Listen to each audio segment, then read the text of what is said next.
4 சகோதரர்கள். ஒரு காலத்தில் ஒரு சிறு கிராமத்தில் ஒரு மீனவர் தன் 4 மகன்களுடன் வாழ்ந்து வந்தார்.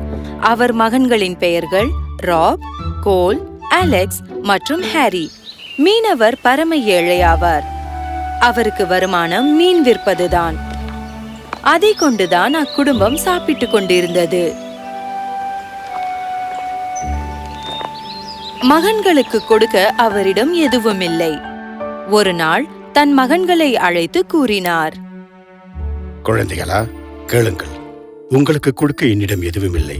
இப்பொழுது நீங்களும் உலகில் வெளியில் போகும் அளவிற்கு வளர்ந்து விட்டீர்கள். ஒரு தொழிலை தேடி பிழைத்துக் கொள்ளுங்கள். ஆனால் அப்பா, வியாபாரமோ கலையோ எதுவும் தெரியாது. வீட்டை விட்டு வெளியில் போய் என்ன செய்வோம்? அதைத்தான் நீங்கள் தேடி கண்டுபிடிக்க வேண்டும். உங்களுக்கு என்ன வேலை செய்ய தகுதி இருக்கிறது என்பது வெளியில் போனால்தான் தெரியும். ஆனால் அப்பா, நாங்கள் எதையும் சொந்தமாக முயற்சி செய்ததில்லை. பார் மகனே, உங்களுக்கு எதுவும் தவறு நடக்காது. நீங்கள் மீன் பிடித்துதான் வாழ வேண்டும் என்பதில் எனக்கு உடன்பாடு இல்லை. இந்த தொழிலில் நாம் ஒன்றும் பெரிதாக வாழ முடியாது. போய் லாபகரமான ஒரு தொழிலை செய்து சம்பாதியுங்கள்.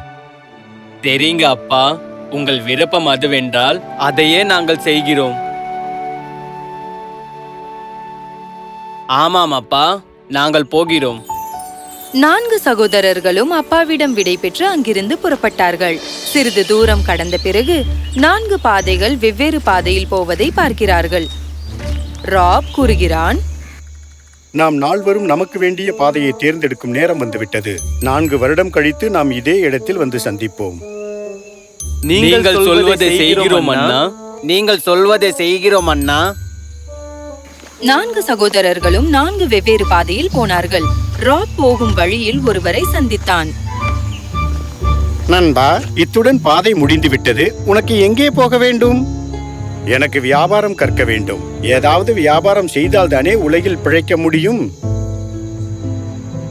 நீ என்னுடன் வா. உலகிலேயே உன்னை ஒரு பெரிய பக்காத்திரடனாக்குகிறேன். இல்லை இல்லை, நான் நேர்மையாக தான் சம்பாதிப்பேன். திருட்டு பணம் எனக்கு வேண்டாம். எனக்கு சுதந்திரமாக வாழ வேண்டும். சிறைக்கு சென்று அங்கேயே சாக வேண்டாம். இதோ பார் நண்பா, யார் உன்னை சிறைக்கு போக சொன்னது? திருடும் கலையை திறமையாக கற்றுக்கொள். ஆனால் அதை நல்ல விஷயத்துக்கு பயன்படுத்து.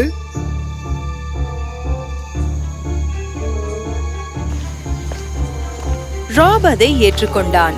இந்த வியாபார நுணுக்கமும் கற்றுக்கொள்வதில் எந்த தவறும் இருப்பதாக ராபிற்கு தோன்றவில்லை.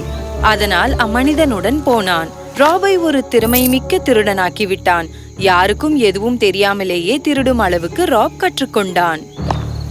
சீராக ஓடிக்கொண்டிருக்கும் நதிக்கரையோரம் கோல் நடந்து கொண்டிருக்கிறான். அங்கு ஒரே ஒரு வீடு மட்டும் உள்ளது. அதை தவிர பல மைல் தூரத்திற்கு வேறு எதுவும் இல்லை. நதியில் அருகில் ஒருவர் நிற்கிறார். அவர் கண்ணாடியால் செய்த ஒரு மஷீனை கையில் வைத்துள்ளார். கோலுக்கு அது என்னவென்று புரியவில்லை. அவன் அவரிடம் போனான். ஓ நண்பா, என்ன செய்து கொண்டிருக்கிறீர்? இந்த இயந்திரத்தில் நீங்கள் தூரத்தில் இருக்கும் பொருட்களை சுலபமாக பார்க்க முடியும். இதன் பெயர் தொலைநோக்கி என்று கூறுவார்கள். இது மிகவும் சுவாரஸ்யமாக தெரிகிறது. இதை பயன்படுத்துவதை சொல்லிக் கொடுப்பீரார்? உனக்கு கற்க வேண்டுமானால் கண்டிப்பாக சொல்லிக் கொடுக்கிறேன். அதன் பிறகு கோல் அம்மனிதனுடன் வாழ ஆரம்பித்து விட்டான்.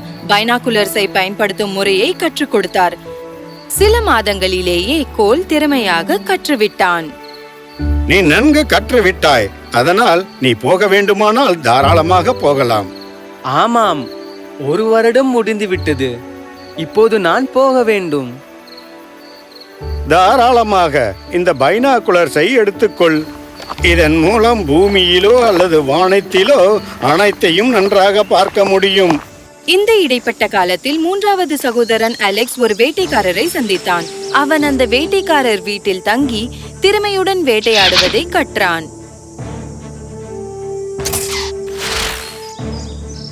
அலெக்ஸ், நீயும் பல நாட்களாக வில்லம்பில் இங்கு பயிற்சி செய்து கொண்டிருக்கிறாய். என்று வனத்தில் நீ பயிற்சி செய்ய வேண்டும்.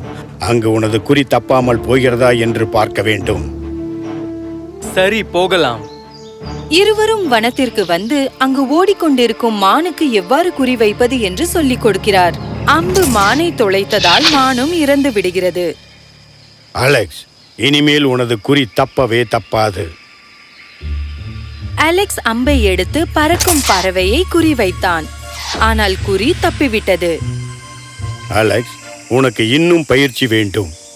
இன்றிலிருந்து தினமும் நாம் வனத்திற்கு சென்று பயிற்சி எடுப்போம். அப்படியே வருவோம்.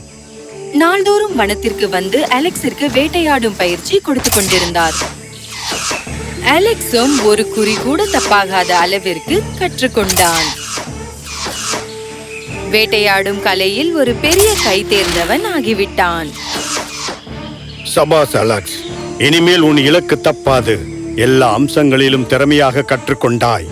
நன்றி சகோதரரே, எனக்கு பல உதவிகளை செய்துவிட்டீர். உங்களால் தான் இவ்வளவு வித்தைகளை நான் கற்றுக்கொண்டேன்.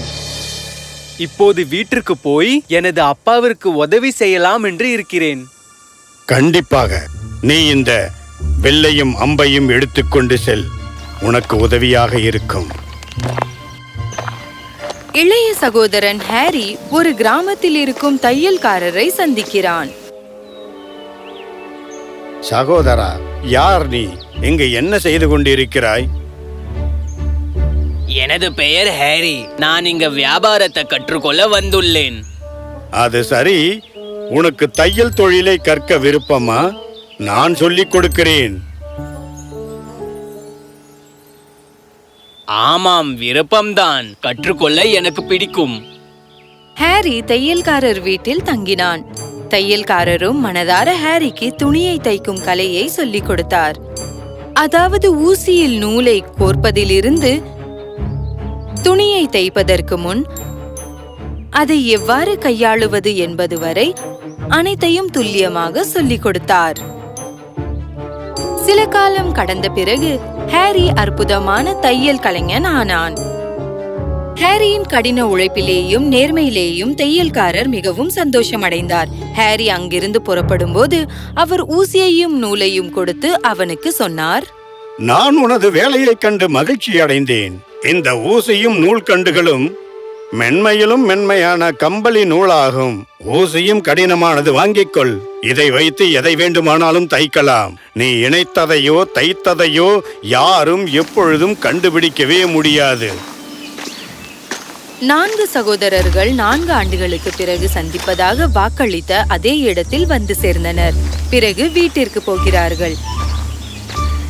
தங்கள் அப்பாவை சந்தித்து தாங்கள் என்னென்ன கற்று வந்துள்ளோம் என்பதை ஒவ்வொருவராக சொல்கிறார்கள். ஒரு நாள் அவர்கள் வீட்டிற்கு வெளியே இருந்த மரத்தடியில் அவர்கள் அப்பாவோடு அமர்ந்திருக்கிறார்கள். அப்போது அப்பா கூறுகிறார், நீங்கள் தொழில் செய்யும் அளவுக்கு என்ன கற்று வந்திருக்கிறீர்கள் என்பதை இன்று நான் பார்க்கப் போகிறேன். இந்த மரத்தின் மேலே ஒரு கூடு இருக்கிறது. அதில் எத்தனை முட்டைகள் இருக்கிறது என்று சொல்லுங்கள். 5. சரிதான் ராப். இப்போது நீ அடைகாத்து உட்கார்ந்து இருக்கும் பறவைக்கு கீழே உள்ள முட்டைகளை எடுத்து வர வேண்டும். ஆனால் அது பறவைக்கு தெரியக்கூடாது. ராப் அந்த மரத்தில் ஏறி பறவைக்கு தெரியாமலேயே முட்டைகளை திருடிவிட்டான். தான் அடைகாத்து கொண்டிருந்த முட்டைகள் களவாடி போனது கூட உணராமல் அந்த பறவை அதன் கூட்டில் அமர்ந்திருந்தது. அருமை, அருமை. மீனவர் 4 முட்டைகளை ஒரு மேஜையின் 4 மூலைகளிலும் வைத்திருக்கிறார். பிறகு மகன் அலெக்ஸிடம் சொன்னார், ஒரே அம்பில் 4 முட்டைகளையும் 2 துண்டுகளாக உடைக்க வேண்டும். ஆனால் உள்ளே இருக்கும் குஞ்சு கருவிற்கு எதுவும் ஆகக்கூடாது. அலெக்ஸ் அம்பை எடுத்து குறிவைத்து ஒரே அம்பில் 4 முட்டைகளையும் 2ஆக உடைத்தான். மீனவருக்கு ஒரே சந்தோஷம். பிறகு ஹாரியை பார்த்து சொன்னார், எப்போது நீ உடைந்த முட்டைகளை ஒன்றாக தைக்க வேண்டும். அந்த முட்டையிலிருந்து அந்த பறவை அதன் குஞ்சுகளை பொரிக்க வேண்டும். ஹாரி தனது ஊசியை எடுத்து முட்டைகளை இணைத்து தைத்தான். பிறகு ராப் அதை கொண்டு போய் கூட்டிலேயே வைத்தான். இப்போதும் அந்த பறவைக்கு அது தெரியவில்லை. என் குழந்தைகள் திறமைசாலிகள் தான். இந்த 4 ஆண்டுகளில் நீங்கள் அனைவரும் நேர்மையுடன் கற்றுக்கொண்டிருக்கிறீர்கள். உங்களுக்கு கொடுக்க எந்த பரிசும் என்னிடம் இல்லை. ஆனால் உங்கள் உழைப்பிற்கு கண்டிப்பாக வாழ்க்கையில் வெகுமதிகள் நிறைய கிடைக்கும். ஒரு சில நாட்களுக்கு பிறகு ஒரு டிராகன் இளவரசியை கடத்தி சென்று விட்டது என்று நாடு முழுவதும் காட்டுத்தீயாக செய்தி பரவியது. இளவரசியை யாரு கண்டுபிடித்துக் கொண்டு வருகிறார்களோ அவர்களுக்கு இளவரசியை திருமணம் செய்து கொடுப்பதாக அரசர் அறிவித்தார். மகன்களே, உங்கள் திறமைகளை காட்ட உங்களுக்கு ஒரு நல்ல வாய்ப்பு கிடைத்திருக்கிறது. புறப்படுங்கள், டிராகனிடமிருந்து இளவரசியை காப்பாற்றி வாருங்கள். 4 சகோதரர்களும் தங்களை தயார்படுத்திக் கொண்டு இளவரசியை காப்பாற்றுவதற்காக சென்றனர். கோல் தனது தொலைநோக்கு கருவியில் பார்த்துவிட்டு சொன்னான், இளவரசி எங்க இருக்கிறாள் என்று தெரிந்துவிட்டது. கடலின் நடுவில் இருக்கும் அந்த தீவில் ஒரு டிராகன் இளவரசியை அங்கு மறைத்து வைத்து அவளுக்கு காவலாகவும் உட்கார்ந்து இருக்கிறது. பிறகு அவர்கள் அரசரிடம் சென்று அந்த தீவிற்கு செல்ல ஒரு படகு வேண்டும் என்று கேட்கின்றனர். அரசர் அவர்களுக்கு ஒரு கப்பலையே கொடுக்கிறார். சகோதரர்கள் 4 அந்த தீவிற்கு பயணிக்கிறார்கள். கோல் தனது தொலைநோக்கு கருவியில் பார்த்து கூறுகிறான், டிராகன் இளவரசியின் மடியில் தலை வைத்து அவள் அருகிலேயே தூங்கிக் கொண்டிருக்கிறது. இந்த நிலைமையில் நான் அம்பை ஏயக்கூடாது. ஒருவேளை அது இளவரசியை தாக்கிவிடலாம். போருங்கள், இளவரசியை நான் திருடிக் கொண்டு வந்து விடுகிறேன். நீங்கள் கப்பலை தயாராக வைத்திருங்கள். ராப் டிராகனிடமிருந்து இளவரசியை திருடிக் கொண்டு வந்து விடுகிறான். ஆனால் அவர்கள் கப்பலுக்கு திரும்பியவுடன் டிராகன் விழித்துக் கொள்கிறது. உடனே பறந்து வந்து அவர்களை பின்தொடர்ந்து அவர்களை தாக்கும் தருணத்தில் அலெக்ஸ் தனது அம்பை எய்து டிராகனை கொன்று விடுகிறான். ஆனால் டிராகன் தண்ணீரில் விழுந்த வேகத்தில் தண்ணீர் கொந்தளித்து பெரிய அலை எழும்பியது. அதில் அவர்களின் கப்பல் உடைந்து விடுகிறது. அவர்கள் கிடைத்த மரத்துண்டை பிடித்துக்கொண்டு தண்ணீரில் தத்தளிக்கிறார்கள். உடனே ஹாரி தனது ஊசியையும் நீளமான நூலையும் எடுத்து கிடைத்த மரப்பலகையை எல்லாம் ஒன்றிணைத்து தைத்து அனைவரும் பயணிக்கும்படியான ஒரு பரிசல் போன்று செய்து விடுகிறான். அதன் உதவியுடன் இளவரசியை பத்திரமாக அரண்மனைக்கு கொண்டு வருகிறார்கள். அவர்கள் அரசரிடம் சென்றவுடன் அரசர் அவர்களிடம் சொல்கிறார், உங்கள் 4 இளவரசியை திருமணம் செய்து கொள்பவர் யார் என்பதை நீங்களே முடிவு செய்து சொல்லுங்கள். அரசர் சொன்னதை கேட்டவுடன் 4 சகோதரர்களும் தங்களுக்குள்ளே போரிட்டனர். நான் இளவரசியை கண்டுபிடிக்கவில்லை என்றால் நீங்கள் 3 என்ன செய்திருப்பீர்கள்? நான் தான் இளவரசியை திருமணம் செய்வேன். நான் டிராகனிடமிருந்து இளவரசியை காப்பாற்றவில்லை என்றால் 3 என்ன செய்திருப்பீர்கள்? நான் தான் இளவரசியை மணப்பேன். நான் மற்றும் டிராகனை கொல்லாமல் இருந்திருந்தால் நீங்கள் 3 அரண்மனைக்கு வந்திருக்க மாட்டீர்கள். எனவே நீங்கள் எப்படி அவளை திருமணம் செய்து கொள்ள முடியும்? நான் தான் அவளை திருமணம் செய்து கொள்ள முடியும்.